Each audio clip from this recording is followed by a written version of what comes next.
भारत माता की, भारत माता की। जोरहाट विधानसभा में आज की इस आम सभा में हमारे बीच उपस्थित केंद्रीय राज्य मंत्री श्री पवित्र मार्गरेटा, हमारे प्रत्याशी कैंडिडेट और लगातार जिनको आप सभी का प्यार मिला है, जो लगातार जीतते आए हैं और फिर एक बार आपके आशीर्वाद से असम की विधानसभा में जो चुनकर जाने वाले हैं, ऐसे हितेंद्र नाथ गोस्वामी जी, हमारे मित्र दिल्ली के विधायक अनिल शर्मा जी,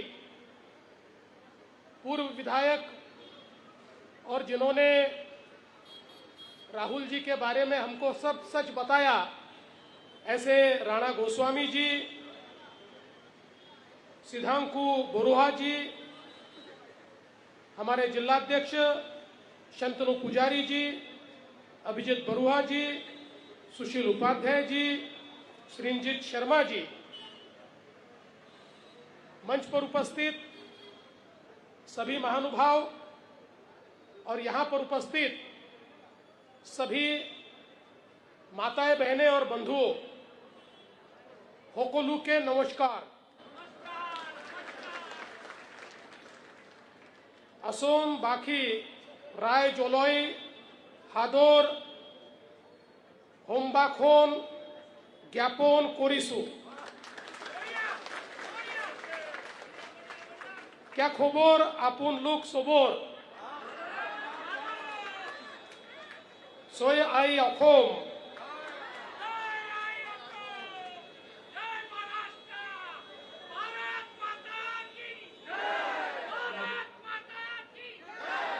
मुझे इतना ही आता है। असम की इस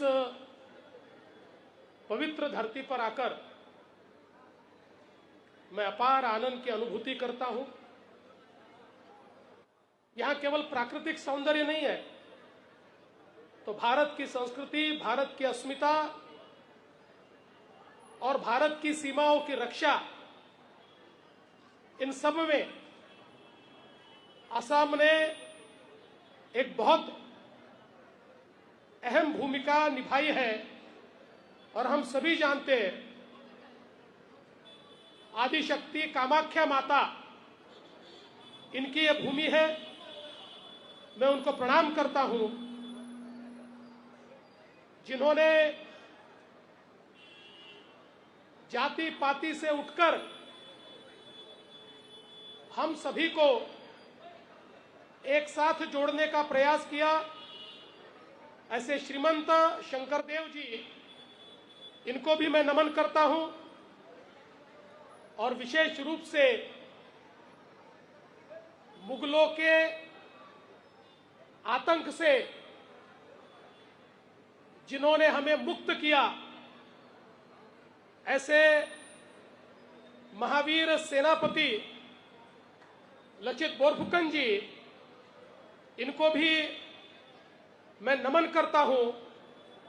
और मुझे बहुत खुशी है कि मैं महाराष्ट्र की भूमि से आया हूं, जहां महाराष्ट्र में छत्रपति शिवाजी महाराज ने मुगलों से स्वतंत्रता दिलाई। वहीं यहां आसाम में अगर वीर सेनापति लचित बोरफुकन जी नहीं होते, तो शायद आज का यह आसाम हमको दिखाई नहीं पड़ता। इसलिए मुझे ऐसा लगता है कि छत्रपति शिवाजी महाराज की भूमि से मैं वीरों की भूमि में यहां पर आया हूं, और आसाम के सभी वीरों को मैं बहुत नमन करता हूं। वैसे भी जोरहाट ये पूर्वोत्तर भारत का प्रवेश द्वार है, और मैं मुंबई से आया हूं, वो गेटवे ऑफ इंडिया है।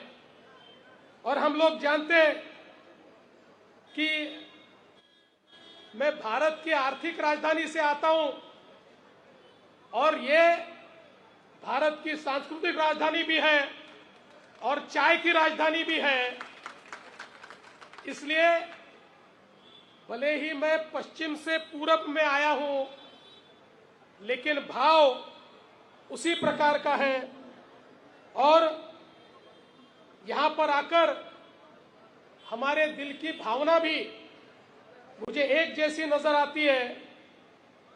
सह्याद्री की पर्वतमाला से ब्रह्मपुत्र के प्रवाह तक ये जो मेरा प्रवास है, एक भारत और श्रेष्ठ भारत की अनुभूति दिलाने वाला इस प्रकार का ये प्रवास है। भले ही मैं 3000 किलोमीटर दूर से आया हूं, लेकिन महाराष्ट्र और असम ये दोनों राज्य ऐसे हैं जहां अपनी मां को आई कहा जाता है। हम आई कहने वाले लोग हैं। हमारे मन में ममता की भावना है। ममता यानी बंगाल वाली नहीं। ये तो आपको लगेगा वहां की ममता में नाम में ममता है, काम में क्रूरता है, लेकिन एक बड़ी ही ममतामयी इस प्रकार की भावना को लेकर हम सभी लोग यहां पर आए हैं। आज के इस मौके पर भारत रत्न और असम के प्रथम मुख्यमंत्री गोपीनाथ बोरदोलोई और जिन्होंने हजारों हजारों दिलों को जीता, ऐसे भारत रत्न भूपेन हजारिका जी, इनको भी मैं नमन करता हूं। आज देखिए, अब चुनाव बिल्कुल सिर पर है और हमारे देश में जिस प्रकार से हमारा विपक्ष और विशेष रूप से कांग्रेस आज उनके जो काम चल रहे हैं, मुझे कभी कभी शर्म आती है। अरे विपक्ष में हम भी रहे, कभी कोई सत्ता पक्ष में होता है, कभी कोई विपक्ष में होता है, लेकिन सबसे महत्वपूर्ण है हमारा देश, हमारा भारत देश। भारतीय जनता पार्टी चाहे सत्ता में हो चाहे विपक्ष में हो, हम कभी भारत देश को नहीं भूलते, हम देश के पीछे खड़े होते हैं। लेकिन आज जब पूरी दुनिया में युद्ध चल रहा है, अमेरिका, इजराइल और ईरान युद्ध कर रहे हैं, ऐसे समय भारत के प्रधानमंत्री जी ने जिस प्रकार का नेतृत्व दिखाया, आप देखिए इस युद्ध के कारण हमारा पड़ोसी देश पाकिस्तान, बांग्लादेश, यहां पर अब हफ्ते में केवल 3 दिन काम चल रहा है, स्कूलें बंद है, ऑफिसेज बंद है। यही स्थिति हमारे आसपास के श्रीलंका की है। यही स्थिति इतने बड़ा देश जो कोरिया है उसकी भी स्थिति ऐसी है। यूरोप के देशों की स्थिति भी इस युद्ध के कारण बहुत विचित्र इस प्रकार की परिस्थिति वहां पर भी है। वहां पर तो उन्होंने इमरजेंसी लगाई है, लेकिन हमारे प्रधानमंत्री मोदी जी के नेतृत्व में भारत एक ऐसा देश है जिसमें एक दिन भी हमने बंदी नहीं लगाई और भारत में हमारे लोगों को चाहिए उतना पेट्रोल डीजल भी उपलब्ध हुआ, घर का गैस सिलेंडर भी उपलब्ध हुआ और अब कमर्शियल भी 70% उपलब्ध हो रहा है। लेकिन दोस्तों, ऐसे युद्ध के समय राहुल गांधी और कांग्रेस के नेता रोज लोगों को झूठ बोल बोलकर देश में तेल समाप्त हो गया, देश में गैस समाप्त हो गया, लोगों को लाइन में खड़ा कर रहे हैं, लोगों में असंतोष तैयार कर रहे हैं, लोगों के अंदर एक दुर्भावना तैयार करने का प्रयास कर रहे हैं। अरे युद्ध के समय तो देश एक होता है, न कोई सत्ता होती है न कोई विपक्ष होता है, लेकिन ये लोग सत्ता के इतने लालची हैं कि अपने देश के खिलाफ भी जाने के लिए तैयार होते हैं। ये चरित्र आज कांग्रेस का हमको दिखाई पड़ता है। इसलिए दोस्तों, ये चुनाव जो है ये माननीय मोदी जी के नेतृत्व में असम की धरती पर पिछले 10 वर्षों में जो नया इतिहास लिखा गया है, उस इतिहास को याद करने का ये चुनाव है। जिस प्रकार से मोदी जी ने केवल अपने मुंह से नहीं कहा ए फॉर एप्पल नहीं, ए फॉर असम होगा, ये मोदी जी ने कहा और ये करके दिखाया। जिस प्रकार से पूर्वोत्तर को मोदी जी ने तरजीह दी, जिस प्रकार से उसकी ओर ध्यान दिया, हमारे देश में कई सरकारें आई और विशेष रूप से कांग्रेस के नेतृत्व वाली सरकारों ने ये पूर्वोत्तर के राज्यों को हमेशा सौतेला इनके साथ व्यवहार किया। कहने को तो इनको देश में रखा, लेकिन इनको कभी विकास के साथ जुड़ने नहीं दिया। कभी भी इन राज्यों में डेवलपमेंट हो, विकास हो, इसके लिए कांग्रेस ने प्रयास नहीं किया। हमेशा इन राज्यों को अशांत रखने का काम किया। या न शांति आने दी, न विकास आने दिया, न लोगों को आगे बढ़ने दिया। इन राज्यों की क्षमताओं को समाप्त करने का काम ये लगातार कांग्रेस ने किया। लेकिन मोदी जी ने ये कहा, भारत का विकास तभी होगा जब पूर्वोत्तर राज्यों का विकास होगा। हमारे ये 8 राज्य, पूर्वोत्तर के राज्य, मोदी जी ने कहा ये हमारी अष्टलक्ष्मी है, और जब तक अष्टलक्ष्मी का विकास नहीं होगा तब तक भारत का विकास नहीं हो सकता। और देखिए, पिछले 10-11 सालों में मोदी जी के नेतृत्व में एक बदलता हुआ असम हमने लगातार असम को बदलते हुए देखा। आज हमारे मुख्यमंत्री हेमंत दादा जिस प्रकार से असम में काम कर रहे, मोदी जी के नेतृत्व में एक ऐसा गंभीर, एक ऐसा दबंग, एक ऐसा काम करने वाला मुख्यमंत्री हमको मिला है कि जिसने इस असम को एक नई पहचान दी है। आज देखिए, इस देश का प्रधानमंत्री माननीय मोदी जी 35 बार असम में आए, 35 बार। मैं तो दावे के साथ कहता हूं, कांग्रेस के जितने प्रधानमंत्री हुए वो सब मिलकर भी 35 बार कभी असम में नहीं आए। अकेले मोदी जी 35 बार असम में आए। लेकिन मेरा सवाल ये भी है कि अब हमारे गोस्वामी जी के सामने जो कांग्रेस के उम्मीदवार हैं, गौरव गोगोई जी, इनको सांसद चुनकर भेजा, क्या 10 बार भी वो यहां पर आए? अरे मोदी जी जो देश के प्रधानमंत्री हैं 35 बार असम में आते हैं, लेकिन गौरव जी यहां नहीं आते क्योंकि उनको समय ही नहीं है। ये लोग केवल पद की राजनीति करते, विकास की राजनीति नहीं करते। इनको केवल राजनीति विरासत में चाहिए, विरासत में। लेकिन वो समय चला गया जब राजनीति विरासत में मिला करती थी। अब भारत के संविधान ने बता दिया, गरीब से गरीब आदमी जो जनता की सेवा करेगा उसी को जनता चुनकर देगी, उसी के पीछे जनता खड़ी होगी। इसलिए आज हम लोग देख रहे जिस प्रकार से असम में आज विकास हुआ है, असम की अर्थव्यवस्था जिस तेजी के साथ बढ़ी है, केवल 10 वर्षों में 5-6 गुना असम की अर्थव्यवस्था का विस्तार होता हुआ हमने देखा। हम देख सकते हैं जिस प्रकार से मोदी जी के नेतृत्व में यहाँ पर इंफ्रास्ट्रक्चर का काम हुआ। आज ब्रह्मपुत्र नदी पर केवल 3 पुल थे, नए 6 पुलिये, 6 ब्रिजेस, ये मोदी जी के नेतृत्व में, हेमंता दादा के नेतृत्व में बनते हुए हमने देखे। आज मेडिकल कॉलेजेस 6 से 15 हो गए। यहाँ पर बड़े पैमाने पर हॉस्पिटल्स तैयार हुए और रास्तों का, हाईवेज का, रेलवे का एक ऐसा जाल अपनी सरकार ने यहां पर बुना कि अब असम ये कनेक्टेड असम हो गया।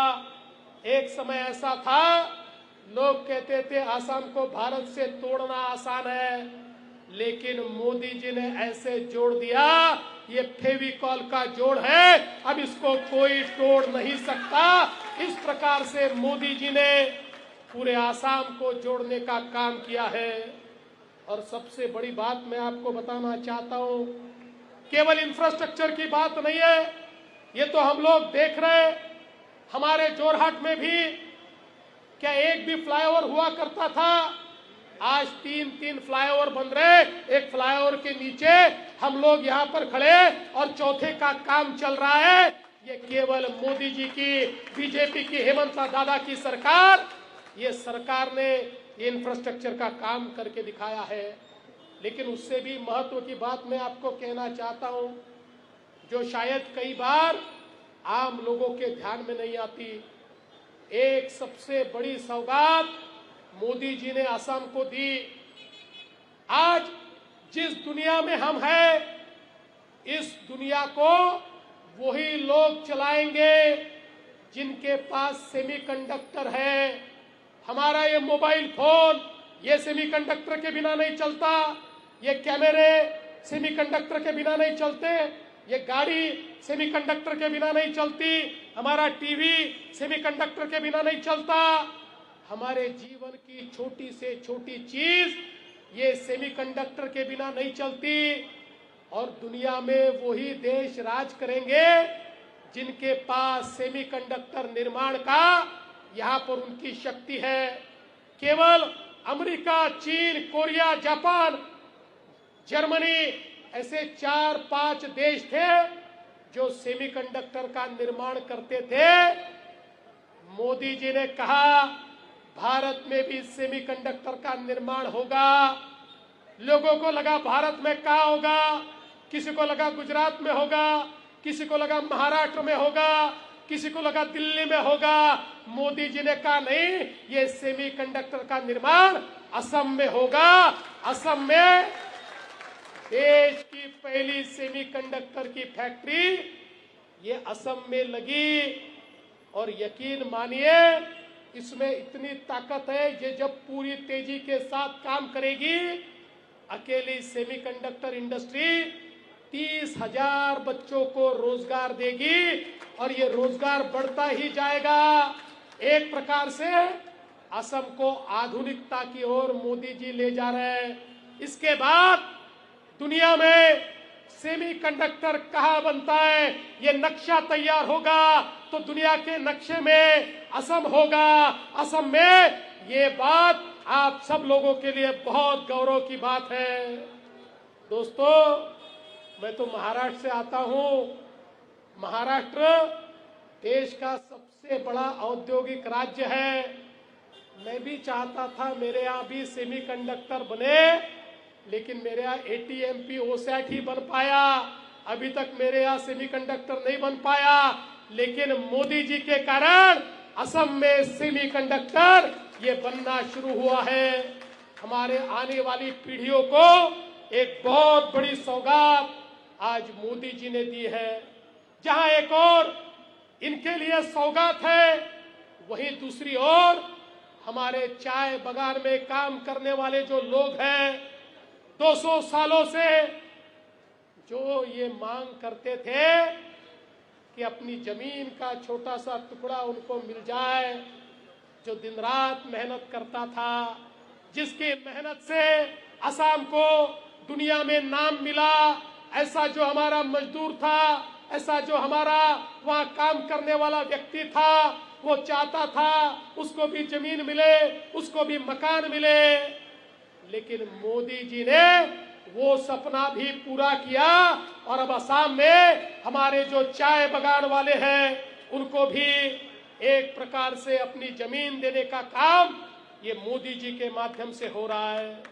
दोस्तों, पुरानी सरकारों ने इस असम को एक ऐसी असम में तब्दील कर दिया था जहां बहुत बड़े पैमाने पर बाहर से लोग आकर बस रहे थे, इन्फिल्ट्रेशन चरम सीमा पर था, असम घुसपैठियों का असम हो रहा था, आंदोलन हुए, कई युवाओं ने यहां शहादत दी, लेकिन लगातार उसका हल नहीं निकल रहा था, असम जल रहा था।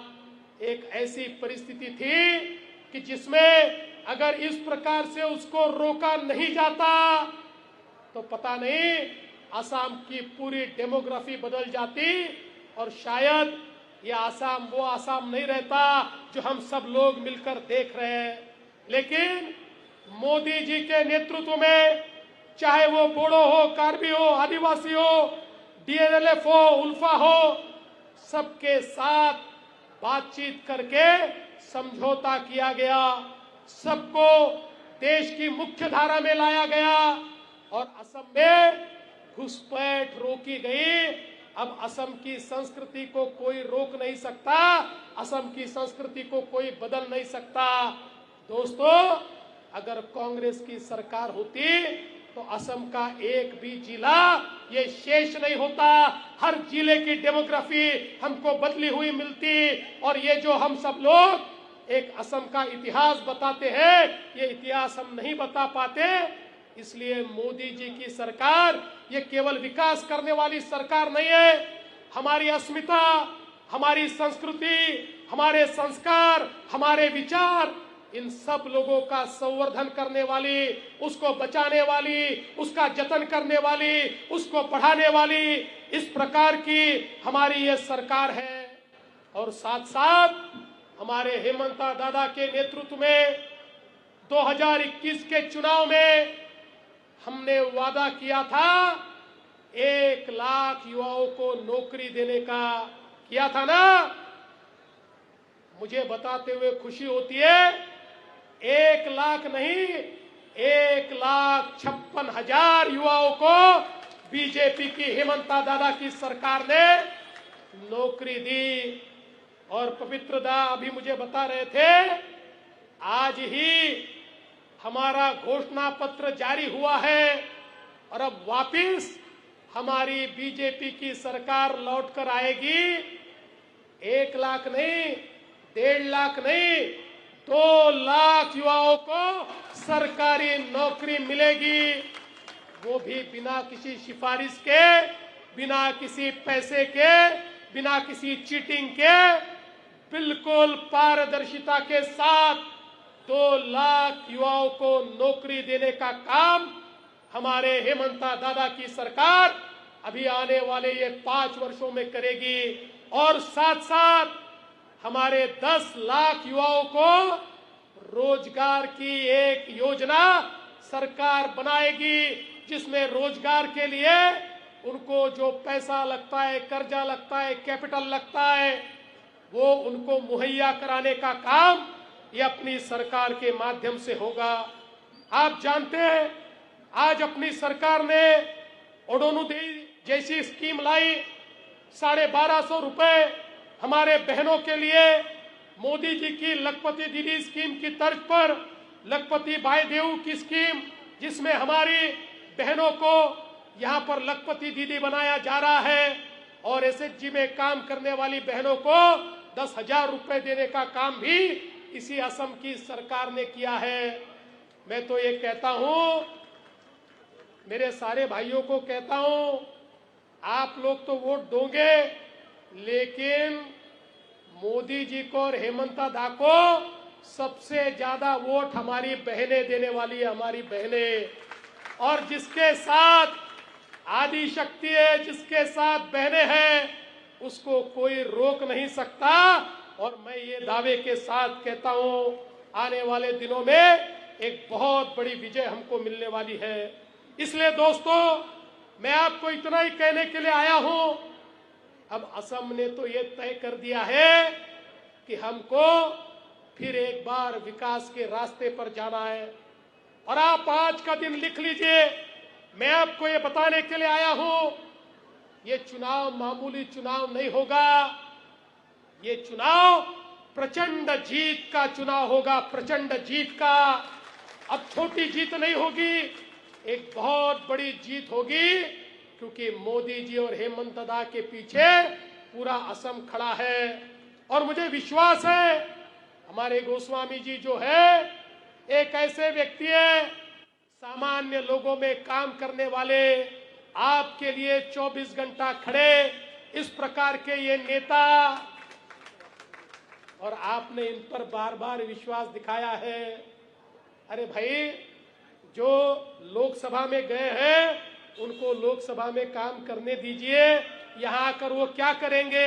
यहाँ तो सरकार बीजेपी की आने वाली है, यहाँ आकर उनको कोई काम भी नहीं है।